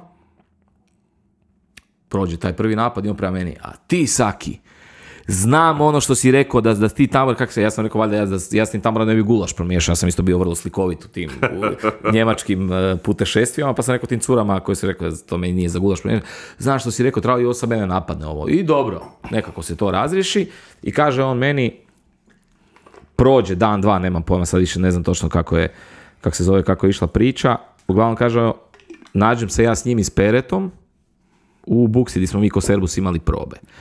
Jer je on ostao par dana u Zagrebu i sad ja kao idemo zakopati ratnu sjekiru, idemo se naći, tralala, i sad on mene sluša kako ja sviram i on meni govori u smislu kao ti si virtuoz, tebi treba puno bolji instrument nego što imaš. I ja shvaćam, ok, ja s jedne strane kužim, ti si majstor, hoćeš mi prodati svoj instrument, meni to se potpuno legitimno, a ja mu govorim, majstor, ako vi meni napravite, meni u tom trenutku moj Franić ne zadovoljava, ja kao isto s koji ti smatram da hoću nešto više, i govorimo, ako vi možete napraviti instrument koji će mene zadovoljiti, ja sam to spreman platiti koliko treba, nema uopće problema. Znam da su tad primovi bili, znači običan prim je bio nekakav Andrin ili Jura ili Marić, su bili 500-600 eura, njegove su bile 2 ili 3 puta skuplje, sigurno. Da. Njemu kažem, ja ću dati 1,5 eura, uopće nema problema, ako je to. I onda ono di je mene odbilo, ja ti moram priznati da mene majstor zvao gotovo svaki dan i meni je to postalo malo prenaporno, moram ti biti iskren. Dio meni zove me od 2 ujutro iz Banjca, do meni mora ući u glavu, tralala, zvučao mi je ono ko Milan Tarot, i onda sam ja, moram ti biti iskren, odlučio tu svemu stati na kraj i od tada nemam nikakvih više kontakta, od tog ima sigurno više preko, ima 12 godina sigurno. Da. Otkad, ja znao sam ga srest par puta i sve 5 nikad nismo kasnije. Sve ok, mislim, mene je žao što je to tako sve skupa ispalo i kroz taj forum i sve skupa, jer mislim da kažem, greška je apsolutno bila u tom početnom startu te komunikacije, što njegove, što naše, ali to je jedan krasan čovjek. Ja sam ga upoznao kada čovjeku priliku, prvo što iskrenost je nešto što mora postati između mene i njega da bi uopće opstalo sve, ali da je bilo lako tih prvih godina nije, mislim, svašta su ljudi pričali o meni, da je on mene omađio, začaro, da ne znam, pa da na kraju da on meni plaća da ja sviram te instrumente. Endorsement, a? Vidiš da to nisam čuo. Svašta. Ovo priča da te začarao, to sam, moram priznati da sam i ja mislio to u nekom trenutku. Reću ti do kad, oprosti, nastavit ćeš priču. Jer je Budo jedno vrijeme isto bio njegov žestok protivnik. Ja se to sjećam na forumu. Onda kad je Budo počeo svirati njegove instrumente, ja sam onako u trenutku smatram tebe, opet briga me šta će ljudi misli, smatram tebe jednim od najvećih tamburaša ikad koji je zasvirao taj instrument na svom instrumentu na primu, kao i Budu, što smatram da je sigurno jedan od najvećih basista koji je ikad svirao. I onda si mislim, jebote život, oni stvarno nisu, da je to neki, ja kužim da je to neki klinjo koji će Žeravica omađijat, onda kužim spiku. Ali sad više nisi samo ti, sad je i Budo tu. I onda meni se tu malo pojebalo u glavi, moram ti biti iskren. Ali nikada nismo o tome, sa Budom ja mislim da čak i jesam možda nekada na nekim susretima prodivani oko toga, ali s tobom nisam. Nema tu neke kemije, mislim, iskreno bi te rekao da mi štima, ne štima, nema tu nekakve tajne, ali ti kažem, trebalo je vremena dok u biti daš priliku čovjeku da pokaže svoje u biti pravo lice. Taj prvi kontakt isto nije bio krasan, ja šta lagati, Marinko i ja se znamo sad već dugi niz godina, isto, nisam nikad popljuvao instrument, ali sam rekao to nije to. Naravno da čovjek, kao kad neko meni kaže, čuj, naravno, nije ti ugodno.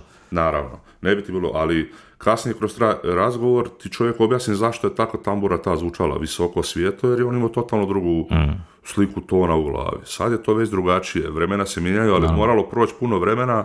Evo danas neki mladi koji dolazi iza mene, mi je drago da su to prepoznali, jer osjeti se kroz studio, kroz upis, ima krasnih majstora i dalje, da se razumijemo, nikoga ne napadam, niti kudim, ali evo, ja sam se pronašao u ovome jer sam godinama surađivao sa Jurom. Jel? Jura, kad je on počeo raditi instrumente, ja sam sve njegove primove imao, čak sam i brač imao za studio i sve skupa. No, međutim, evo, kad je došlo ovo, i sam Jura je rekao, čuj, Kruno, ja to nemam prvo takve materijale, drugo, to znanje koje je, tako da, kažem, vrijeme je pokazalo i...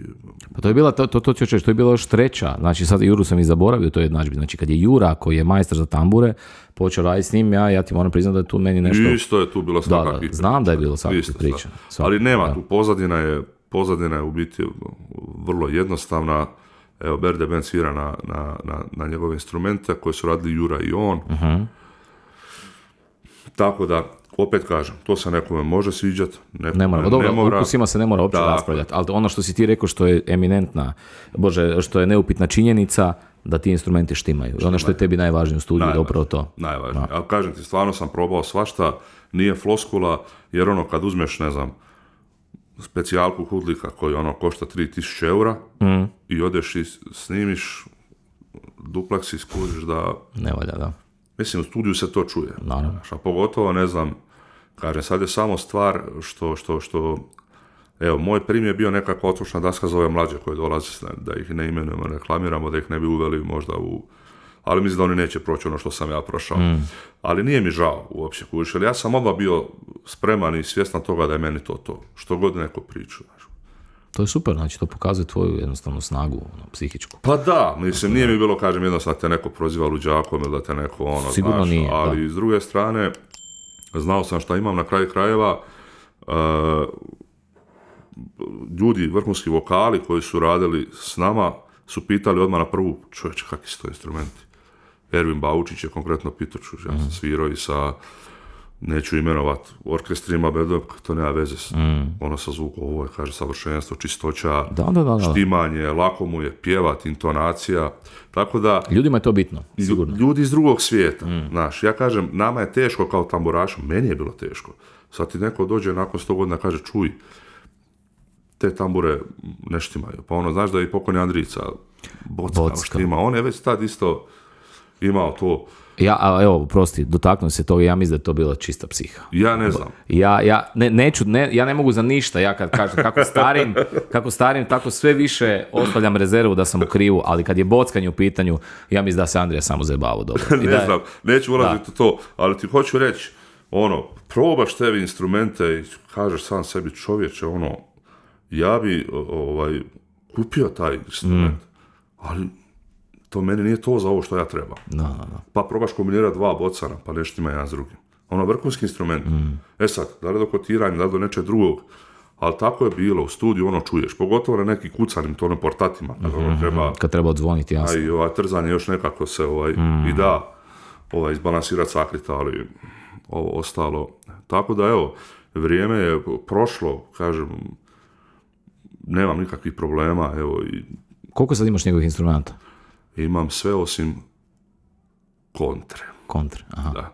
Imam i berdu, nije moja do duše, to mi je od kuma, jer on je prestao svirat, tako da to sviram, najstariji sin kad mu dođe i eto, ja ponekad odsviram ako je nešto što mogu, donekad svirati. Inače, kažem, Budo svira na svim projektima berdu, a kontru imam Jurinu, tako da, kažem, instrumenti nisu jeftini, pa onda mi je glupo da stoji, a imam vrhunski instrument koji mi uvijek na raspolaganju. A ove sitne, kakve one sitni zubi, to sam si sve složio da sam bez brige. Super. Jesi ikad pronašao onu tamburu što su ti ukrali? Joj, nisam. Ne? Nisam. Jesi prebolio? Pa vidi, ne možeš to nikad preboliti, jer je to uspomena. Što mi je, ja sam se rodio 81. i te godine je otac tu tamburu odnog kod Kudlika, jer je on bio predsjednik Kuda i od Kudlika su kupovali instrumente. On je to odnog kod njega na reparaciju, to je tamo stajalo godinama. Znači, onda jednog dana nazvao Kudlik i rekao, vidi, ja sam napravio, to sam složio, gornju ploču sam promijenio, to je stalo nekom tavanu, bilo za odložiti. Kad je Kudlik vidio šta je stari donor, rekao, nema vremena za to, no međutim smilovao se. Čudna je to priča, tambura koja nije u kalupu, nego je bila malo Auswinkel. Sada je, vidim, prepoznao bi je sigurno. Ozbiljno? Da. Tijelo nije, nešto kao da je radio majstor koji, A čekaj, to nije Kudlikova tambura, to se ne zna. Nije Kudlik, ko zna šta je bilo, samo je reparirao, sredio i to je stajalo do 94. 5. dok ja nisam to malo stasao.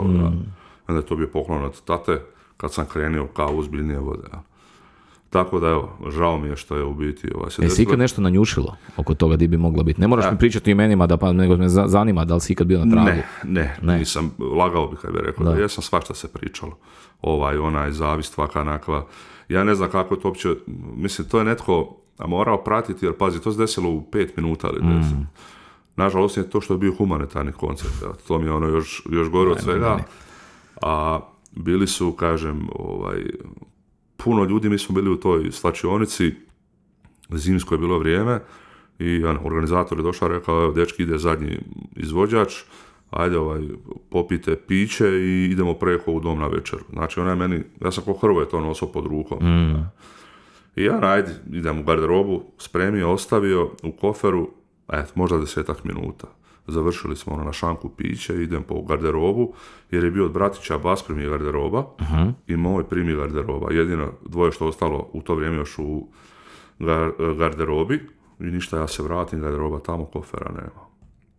Ono, probao sam ja i preko radija razglasio i nažalost nisam imao puno slika tog instrumenta, ono što sam uspio, tad je forum bio još aktivan, ali nisam nikada, nažalost. To je, kažem, više uspomena od oca, taj vrijednost nije to bio nekako jasno, da. Vrhunski instrument, ali sentimentalna vrijednost je bila velika, tako da, evo. To je baš grda priča. Pa je, ali vidi, život ide dalje, to je tako kako je, ali ne znam da li se usrećio taj koji je uzeo taj ja mislim da i što smo tad komentirali na forumu, da on ju može samo držati kao neki muzejski eksponat u svom nekakvom privatnom prostoru. Gdje god da se pojavi tambura, neko će znati da je to tvoje.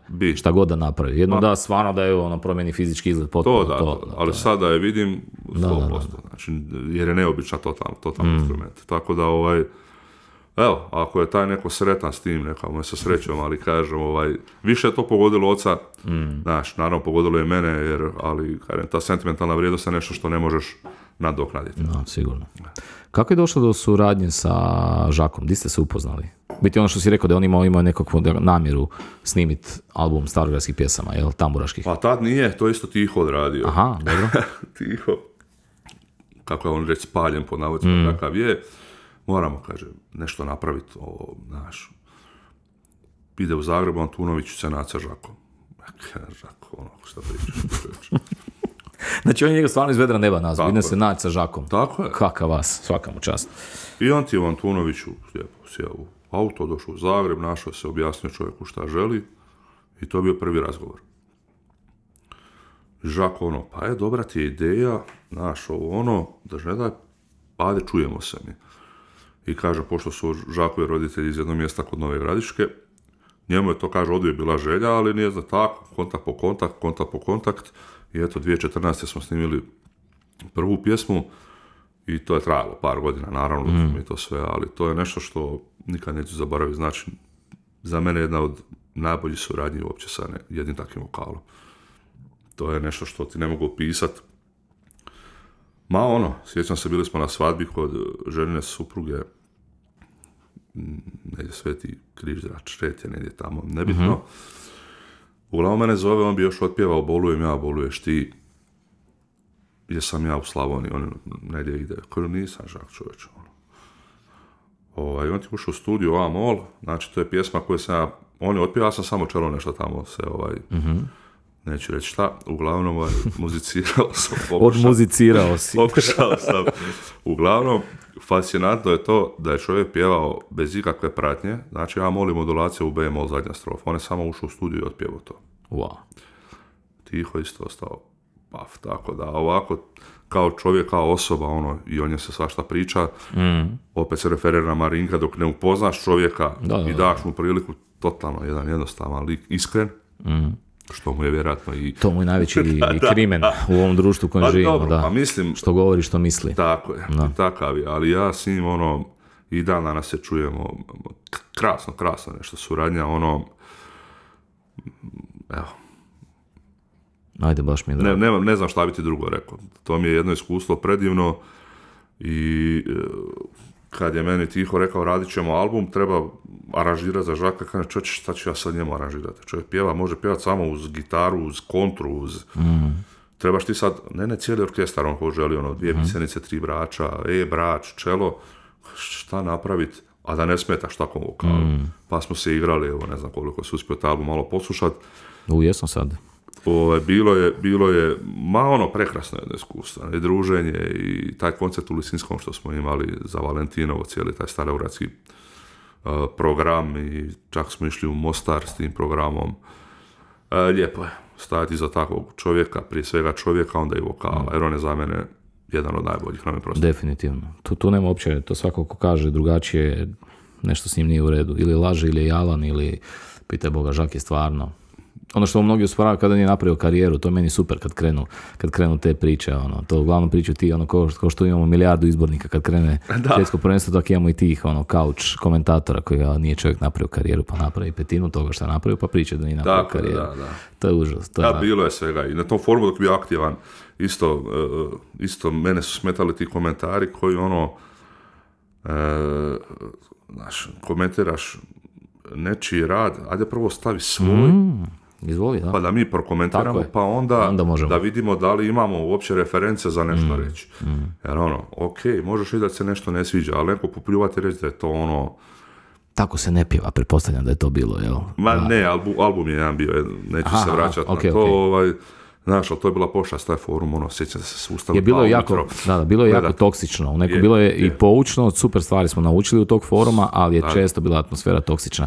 Ja mislim da, kao prvo, ja sam bio klinac, ja mogu samo pričati svoju perspektivu, ja sam bio klinac inače sam ja kao verbalno konfliktan, samo ja nemam problema s nikim ući u raspravu, dapače, nemam problema s tim, kažem što starim, to sve manje i manje, jer valjda sazrivam i ja, koliko je teško nekom to povjerovati. Ali da, volio sam se tad pofajtat i sa vrlo dragim ljudima sam se fajtao na tom forumu. Vidi svaki sve, ok, ako je argumentirano. Ja nemam ništa protiv, čak sam uvijek spreman reći da ja sam pogriješio, prosti nisam bio u pravu. Malobrojni su to spremni napraviti. Uvijek, ja nemam s tim problem. Ja isto, da, ali nekad mi ponese emocija pa kaže možda je što ne treba, ali uvijek ću reći, druže, sorry, tako. Nemam ja s tim problem, ali kažem, ne volim prvo što me smeta što smo se svi sakrivali iza nadimaka, nadimaka, pa onda ti to još da, više. Više to, slobode da možeš, pisati šta želiš, ali iako, mislim... Pa znalo se vrlo brzo koji ko na forumu, sve se vrlo brzo znalo. Svi između sebe, jasno, ali kažem, Ali danas da ideš čitati to neko sa strane, nakon koliko je prošlo, sigurno 15 godina. Nije, mislim da je forum neaktivan, neki 10-ak, ja bih rekao. Pa ja ne znam kad sam zadnji put bio. Ja sam dan kad sam išao, jučer sam išao vidjeti tvoje postove, prepiske, nekakve, tako kad sam se spremao za sve tamburaša na tamburaškom forumu i dalje, ne znam ko to Kranjčeviću trebamo platiti piće, ja mislim da on i dalje održava taj server, da to tamo stoji i to je super jer to stvarno ima hrpu informacija. Recimo kad sam sa Jozom Ivankovićem spremao podcast, pa to je Mario Plešem je tu bio, oni ne znam, to mu nisam ni rekao nikad, on mi je tu bio najveći izvor informacija upravo u svoje prepiske na forumu, tako da pa dobro, mislim, to ostaje, mislim, da, to jedno vrijeme bilo ta domena, ali kako se to zove, jednom dali su to Brodsko-Dri tamburaši. Da li je Budo bio oko toga. Ne znam, i tko je sad... Trebamo, budemo pročačkali. Da, treba pročačkati, ali svakako treba to ostati jer svašta se može naći. Na kraju krajeva nebitne su i te ruže riječi ostaju, to ostaje na ponos onima koji su pisali, ali i to je dio sastavni, kažem, rasprave samo da argumentira, ništa drugo. Kažem, s godinama sad kako odmiče, uvijek ću prespavat, naravno, pa ću te komentirati sutra ili preksutra, ali kad ja odvagnem da je možda vrijeme, a ne na prvu, znaš kad smo bili mlađi, onda poslije, kajanje slijedi. A jebi ga, to je tako. Ja mislim da je to sastavni dio odrastanja. Sve ok, samo moramo treba onda imati, kad si imao muda reći to što misliš da treba imati muda, još veća reći, sorry, bio sam u krivu, ispričavam se. Rijetki su to u stanju. Vjerujem da su rijetki to u stanju. Hvala ti puno na današnjem dolasku. Idemo sad gore kod Šuše, kuha nam neki ručak, apropo ovog našeg koncerta sa Žakom koji imamo u Pitomači idući petak, tako da veselim se toj suradnji, veselim se sviranju s tobom, to mi je gušt uvijek, tako da eto ga, hvala ti još jednom na dolasku, nadam se da nije bilo prenaporno. Hvala ti što si potegnuo u rano jutarnjim satima iz Broda do tud. Nema računam svaki drugi puta, hvala tebi na pozivu, baš je bio gušt i evo i ovo će ostati jedan spomen vremena kad smo se nazvali kao mlađi. Stariji, družili. To ćemo gledati za 20 godina. Vidiš što mislili smo da smo stari, a gledam sad. Ako sam nekom uspio pomoći, drago mi je otvoriti neke informacije o sebi i kažem uvijek stojim na raspolaganju što god da treba, mladima treba pružiti priliku, treba ih poduprijeti bez obzira što nam vrijeme nosi, tako da hvala ti. I lijepo je što tebe bije inače takav glas, tako da si uvijek spreman, da si kolega koji je uvijek spreman svima pomoć, mislim da je to jako bitno, na kraju dana to je najvažnije. Pa taj ljudski faktor je nešto što me drži općenito u životu, jer ako nisi čovjek prije svega, teško ćeš dobiti od nekoga povratno tako nešto, tako da ta svirka je naravno bitna, ali mi je sad pomalo u nekom drugom planu, koliko mi je drago da uvijek imam za prijatelje krasne ljude s kojima uvijek možeš popiti kavu ili nešto žešće, duže, kraće. Tako da samo je to nekako moja nit vodilja. Imaš uvijek prijatelje na koje se možeš osloniti. Tako da glazba je nešto što nas veže, što je super, a sve ovo ostalo, ja kažem, su popratni sadržaj koji će proći, neki mlađi će doći i kažem, ovo je hvale vrijedan podcast koji će, evo, što si rekao, za 20, 10, 15, 30 godina možda neki mlađi pogled, pa će saznat nešto novo i kažem, ako smo uspjeli u tome, niko sretniji od mene. Hvala ti. Hvala tebi. Pozdrav.